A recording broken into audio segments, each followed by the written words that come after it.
হেই everyone, তোমরা যে সমস্ত ছাত্রছাত্রীরা 2025-26 শিক্ষাবর্ষে ডিপ্লোমা ইন ফার্মাসি অর্থাৎ ডি.ফার্ম কোর্স করতে চাইছো, তোমাদের জন্য আজকের এই ভিডিওটা অত্যন্ত গুরুত্বপূর্ণ, কারণ খুব বড় একটা আপডেটস তোমাদের জন্য রয়েছে। আপডেটটা কি আমি জানাচ্ছি তার আগে একটু ব্রিফলি বলে দিই। তোমাদের ডিপ্লোমা ইন ফার্মাসি দুভাবে অ্যাডমিশন হয়, একটা প্রাইভেট কলেজ সাথে 6টা গভর্নমেন্ট কলেজ, সেটা একভাবে অ্যাডমিশন হয়, আর 3টে গভর্নমেন্ট কলেজ সেটা আলাদাভাবে। টোটাল 9টা গভর্নমেন্ট, তার মধ্যে এইভাবে সেপারেট আছে। তো 6টা যে গভর্নমেন্ট সাথে 172টা প্রাইভেট কলেজ, সেগুলো আমাদের যে মানে কাউন্সেলিং বা এই যে ব্যাপারটা সেটা হচ্ছে WBSCT কন্ডাক্ট করে। তো WBSCTর ওটা আলাদা ব্যাপার, ওটা নিয়ে আজকের কোনো আপডেটস নেই। কিন্তু বাকি যে 3টে ইনস্টিটিউট গভর্নমেন্ট, মানে institute of pharmacy Bankura, institute of pharmacy Kalyani এবং ইনস্টিটিউট অফ ফার্মাসি জলপাইগুড়ি, এই যে 3টে ইনস্টিটিউট, এই 3টে ইনস্টিটিউটের অ্যাডমিশন প্রসেস বরাবরের জন্য আমাদের এইচএসের মার্কসের ভিত্তিতে হয়ে এসেছে, এবারেও সেম। তবে কি আগে যেটা করা হতো, আমাদের WB হেলথ অর্থাৎ ওয়েস্ট বেঙ্গল গভর্নমেন্টের আন্ডারেই এটা আমাদের মানে অ্যাডমিশনটা হতো আর কি, কিন্তু এবছর থেকে ওটা WB হেলথ না নিয়ে ওটাকে SMFWB অর্থাৎ আমাদের স্টেট মেডিকেল ফ্যাকাল্টি তাদের কাছে হস্তান্তর করে দেওয়া হয়েছে। তো সেই হিসাব মতোই তোমরা অ্যাপ্লাইও করেছিলে SMFWB আমাদের ওয়েবসাইট থেকে এই 3টে গভর্নমেন্ট কলেজে পড়ার জন্য বা সুযোগ পাওয়ার জন্য। তো যারা যারা অ্যাপ্লাই করেছিলে তোমাদের জন্যই হচ্ছে একটা গুরুত্বপূর্ণ আপডেট, সেটা হচ্ছে তোমাদের যে মেরিট লিস্ট, মানে যতজন অ্যাপ্লাই করেছো সেই সবার লিস্ট, একটা সবার মানে একসাথে একটা লিস্ট যে এতজন টোটাল অ্যাপ্লাই করেছে, এবং তার পাশাপাশি তোমাদের এইখানের একটা র্যাঙ্ক বলা চলে, মানে যেটাকে বলবো মেরিট র্যাঙ্কও বলতে পারো, বা এই ডিপ্লোমা ইন ফার্মাসিতে অ্যাডমিশনের জন্য একটা র্যাঙ্ক, সেই র্যাঙ্কও তোমরা প্রত্যেককে একটা পাবে। তো কোথা থেকে চেক করবে মেরিট লিস্টটা, কোথায় পাবে, সমস্ত কিছু আমি শেয়ার করবো আজকের এই ভিডিওতে। কাজে ভিডিওটা শেষ পর্যন্ত দেখতে হবে, এবং যারা যারা ডিপ্লোমা ইন ফার্মাসিতে অ্যাপ্লাই করেছিল প্রত্যেকের সাথে তোমাদের শেয়ার করতে হবে। ভিডিওটা ভালো লাগলে লাইক করতে হবে, এবং পরবর্তী আরও এরকম আপডেটস পাওয়ার জন্য চ্যানেলটাকে সাবস্ক্রাইব করে নোটিফিকেশনটা ক্লিক করে অলতে সেট করে রাখতে হবে। তো সর্বপ্রথম তোমাদেরকে দেখিয়ে দিই কোথা থেকে পাবে মেরিট লিস্ট। দেখো, ফার্স্ট অফ অল তোমরা চলে আসবে আমাদের smfwb.in বলে যে ওয়েবসাইটটা রয়েছে, এই ওয়েবসাইটে, যেটা অফিসিয়াল ওয়েবসাইট। তো এই ওয়েবসাইটে আসার পর সিম্পলি তোমরা একদম স্ক্রল ডাউন করে নিচে চলে যাবে, একদম স্ক্রল ডাউন করে নিচে চলে যাবে, একদম অনেকটা নিচে চলে এসেছি আমি। এই যে এই সেকশনটাতে দেখো, এখানে দেখো result and merit list, result আর মেরিট লিস্ট বলে অনেকগুলো দেখো দিয়ে, দেখো নিউ লেখা জল করছে। এখানে ক্যাটাগরি ওয়াইজ কিন্তু সমস্ত কিছু দিয়ে দেওয়া আছে। ফার্স্ট আছে হচ্ছে কম্বাইন মেরিট লিস্ট, যেখানে প্রত্যেকটা ক্যান্ডিডেটের মানে সব ক্যান্ডিডেটকে মিক্স আপ করেই দেওয়া আছে, এবং এইটাই হচ্ছে অ্যাকচুয়ালি মেন মেরিট লিস্ট বলা চলে। এইখানে তোমরা যে যা র্যাঙ্ক হোল্ড করেছো এটাই তোমাদের বলা চলে এখানকার অ্যাডমিশনের জন্য মানে তোমাদের র্যাঙ্ক আর কি। বাকি তাও EWS, TFW, OBCA, OBCB, SC, ST, PH মানে ফিজিক্যালি হ্যান্ডিক্যাপ, তো সবার আলাদা আলাদা করেও লিস্ট বার করা রয়েছে, বাট ওগুলো আশা রাখছি অতটাও কোনো এফেক্টিভ হবে না। মেন কম্বাইন মেরিট লিস্টের উপরই জোর দেবে, এবং ওটার অ্যাকর্ডিংই, ওটার র্যাঙ্কের অ্যাকর্ডিংই তোমাদের অ্যাডমিশনগুলো হবে। তো এখান থেকে তোমরা জাস্ট সিম্পলি ক্লিক করবে, ক্লিক করে কিন্তু তোমরা পিডিএফটা পেয়ে যাবে, এবং লিস্টটা তোমরা নিজেরাই চেক করতে পারবে, এবং নিজে নামটা মানে তুমি যে অ্যাপ্লাই করেছিলে তাই তোমার কত র্যাঙ্ক এসেছে, তুমি কোন পজিশনে রয়েছো, সেটা তুমি এখান থেকে কম্বাইন মেরিট লিস্ট থেকে গিয়ে দেখে নেবে। কিন্তু যেটা বিষয় সেটা হচ্ছে তোমাদের তাহলে ভর্তি কবে হবে, বা আমাদের ডকুমেন্টস ভেরিফিকেশন বা এই সমস্ত কাজকর্মগুলো কবে চলবে। দেখো, তার আগে তোমাদের অনেকের একটা কোয়েশ্চেন্স আছে যে দাদা আমাদের এগুলোর সিট সংখ্যা কত আছে। তো দেখো, সিট সংখ্যার জন্য সিম্পলি যেটা তোমাদের করতে হবে, আমাদের এই বোর্ডের ওয়েবসাইটে এর আগে একটা কিন্তু নোটিশ দিয়েছিল, মানে এই সমস্ত ভর্তি বা এই সমস্ত মানে বিষয় রিগার্ডিং। তো সেই নোটিশে কিন্তু তোমাদের সিট সংখ্যাটাও তারা মেনশন করে দিয়েছিল। তো নোটিশটা হচ্ছে এটা। তো এইখানে দেখো স্পষ্ট কিন্তু সিট ম্যাট্রিক্স দিয়ে দেওয়া আছে, ঠিক আছে, সিট ম্যাট্রিক্স দিয়ে দেওয়া আছে। আমি বলে দিই যদি না দেখতে পাচ্ছ ক্যামেরাতে, তো 3টে যে কলেজ রয়েছে, 3টে কলেজেতেই 69 করে টোটাল সিট সংখ্যা আছে, যার মধ্যে কিছু ভাগ আছে জেনারেলদের জন্য 31 আর জলপাইগুড়িতে আছে 29, বাকি ক্যাটাগরিগুলো ডিস্ট্রিবিউশন আছে। তো ওটা তোমরা দেখে নেবে এটার থেকে, ঠিক আছে। কিন্তু যেটা বিষয় সেটা হচ্ছে তোমাদেরকে বলা হয়েছিল যে এই যে দাঁড়াও দেখাচ্ছি তোমাদেরকে লেখাটা, এই যে লেখাটা ডেট অফ কাউন্সেলিং অ্যান্ড মানে ভেন্যু আর কি, কোথায় কি কাউন্সেলিং হবে না হবে এই সমস্ত কিছু তোমাদেরকে পরে জানানো হবে বলেছে, এবং এইটাই হচ্ছে তোমাদের মেনলি মানে অ্যাডমিশনের প্রসেস। তো তাহলে কবে হতে পারে, দেখো তোমাদেরকে এখানে ব্যাপারটাকে বুঝতে হবে যে কীভাবে তোমাদের অ্যাডমিশনটা হবে। এখানে যেটা অন্যান্য বছর হতো, মানে যখন WB হেলথের আন্ডারে ছিল তখন কি করা হতো, এরকম একটা মেরিট লিস্ট বের করা হতো, এবং মেরিট লিস্টের পর একটা লোকেশন দেওয়া হতো। লোকেশনটা ন্যাচারালি হতো হচ্ছে, আমি দেখিয়ে দিচ্ছি তোমাদের, আমাদের WB হেলথেরই আর কি একটা অফিসে হতো ন্যাচারালি, ওনাদের অফিসে।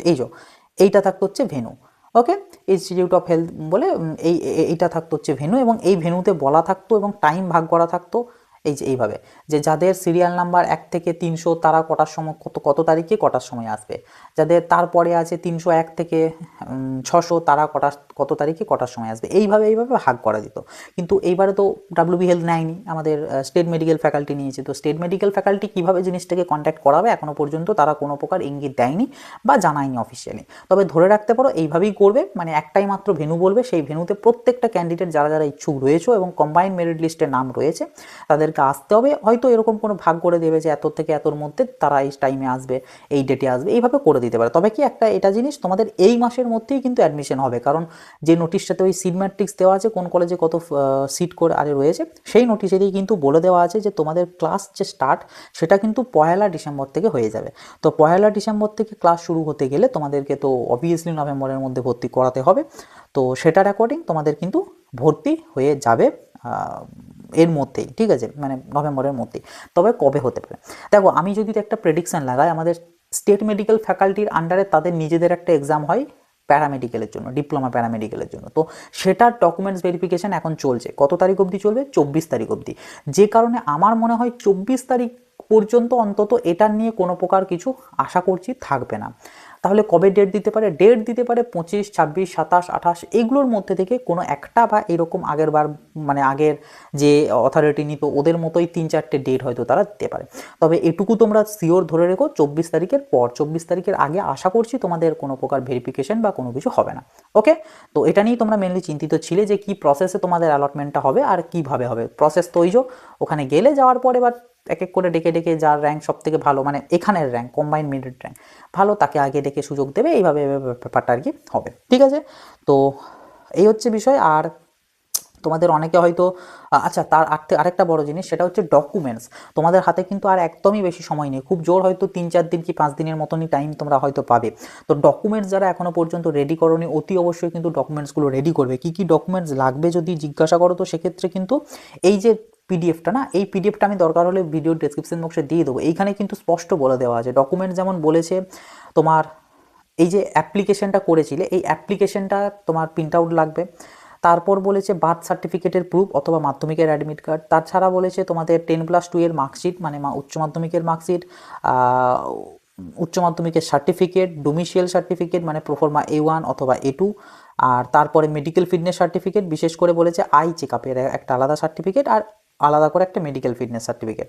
তো মোটামুটি এগুলো, আর তার পাশাপাশি তোমাদের ক্যাটাগরি সার্টিফিকেট, যাদের ক্যাটাগরি আছে সেগুলোর ক্ষেত্রে ক্যাটাগরি, টিএফডাব্লিউদের ক্ষেত্রে অ্যানুয়াল ইনকাম সার্টিফিকেট, আর একটা আন্ডারটেকিং ফর্ম আছে, আন্ডারটেকিং ফর্মটাও এখানেই দিয়ে দেবে, আর স্ট্যাম্প সাইজ ফটোগ্রাফ, ঠিক আছে। তো এই পিডিএফটার মধ্যেই সমস্ত ফর্মেটও দিয়ে দেওয়া আছে, কোন প্রোফর্মাটা কোথায় কী হবে না হবে। তো এই যে ডকুমেন্টসগুলো যারা এখনও রেডি করোনি তারা কিন্তু ডকুমেন্টসগুলোকে অতি অবশ্যই রেডি করে নেবে, ঠিক আছে, কারণ আর খুব একটা সময় তোমরা পাবে না। আর অ্যাডমিশন ফিজ বা কত কী লাগবে পেমেন্টের জন্য, এগুলো যারা জানতে চাইছো তো তাদের জন্য বলে দিই, তাদের জন্য এই পিডিএফটার মধ্যেই এই ব্যাপারটা ক্লিয়ার করে দেওয়া আছে। এই যে এই সেকশনটার মধ্যে একদম ডিটেলসে বলে দেওয়া আছে যে অ্যাডমিশন ফিস লাগবে তোমাদের 500 টাকা, টিউশন ফিস লাগবে 1200 টাকা করে, তবে যারা টিএফডাব্লিউ শিট পাবে তাদের এই 1200 টাকাটা লাগবে না। আর তারপরে লাগবে তোমাদের সিজন ফি হিসাবে 100 টাকা, রেজিস্ট্রেশন ফি 800 টাকা, কস্ট অ্যান্ড ডিপোজিট 200 টাকা, হোস্টেলে সিট রেন্টের জন্য 1200 টাকা পার ইয়ার, আর খাওয়া দাওয়াগুলো তো আলাদা থাকছে। মানে মোটামুটি তোমরা অ্যাডমিশনের টাইমে ধরে রাখতে পারো 1200 প্লাস 200 প্লাস 800 প্লাস 100 প্লাস 500, মানে মোটামুটি তোমার 2500, 600, 700, 800, ওই 2800, 3000 এরকম সামথিং ধরে রেখো, ঠিক আছে। আর যারা টিএফডাব্লিউতে ভর্তি হবে তাদের জন্য, যারা টিএফডাব্লিউ পাবে না তো তাদের জন্য আর মোটামুটি 1200 টাকা এক্সট্রা, মানে অ্যারাউন্ড 4000-এর মতন তোমরা ধরে রাখতে পারো। তো এটা হচ্ছে তোমাদের ফিজ লাগবে, এবং যেদিন তোমাদের ভেন্যু দেবে এবং ডেট দেবে সেই ডেটে সেই টাইমে সেই ভেন্যুতে তোমাদেরকে সমস্ত ডকুমেন্টস অরিজিনাল সাথে জেরক্স কপি নিয়ে যেতে হবে, এবং তার সাথে এই ফিজটাও নিয়ে যেতে হবে, কারণ ওইখানেতেই তোমাদের তখন ভর্তিটা কিন্তু হবে, ঠিক আছে। আর ওইখানেই কলেজ সিলেকশন হবে যে কে কোনটা নেবে, মানে ডেকে জিজ্ঞাসা করাবে তুমি বাঁকুড়াটা নেবে নাকি কল্যাণীটা নেবে নাকি জলপাইগুড়িটা নেবে। তো এই হচ্ছে ওভারঅল প্রসেস আমাদের ডিপ্লোমা ইন ফার্মাসি ডাব্লিউবি হেলথের আন্ডারে, বা বলা বাহুল্য আমাদের হেলথ সায়েন্সের আন্ডারে যে 3টে গভর্নমেন্ট কলেজ সেই 3টেই ভর্তির জন্য প্রসেস। যদিও এখনও পর্যন্ত ডিটেলস প্রসেস আমাদের স্টেট মেডিকেল ফ্যাকাল্টির থেকে জানানো হয়নি, যখন জানানো হবে আমি চেষ্টা করব আপডেট দেওয়ার, অথবা তোমরাও কিন্তু এই smfwb.in ওয়েবসাইটটাকে কিন্তু একটু রেগুলারলি চেক করবে, কারণ এই 2-3 দিনের মধ্যেই কিন্তু আপডেট তোমাদের চলে আসবে, ঠিক আছে। তো এটুকুই তোমাদের সাথে শেয়ার করার ছিল। আর ডাব্লিউবিএসসিটির আন্ডারের যারা ডি ফার্মের জন্য অ্যাপ্লাই করে তোমরা websct.co.in এই যে ওয়েবসাইটটা, এই ওয়েবসাইটটাতে নজর রাখবে, তোমরা ওই ওয়েবসাইট থেকে ওগুলোর তোমরা যা কিছু ডিটেলস আর কি চেক করতে পারবে, ঠিক আছে।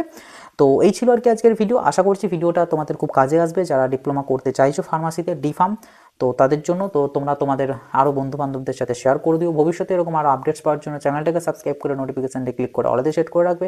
ভিডিওটা ভালো লাগলে একটা লাইক করে দেবে এবং তোমাদের গুরুত্বপূর্ণ মতামত অবশ্যই সেটা কমেন্ট বক্সে লিখে জানাবে। তো চলো আসি, আবার দেখাবে নতুন একটা ভিডিওতে। সকলে ভালো থাকবে, সুস্থ থাকবে।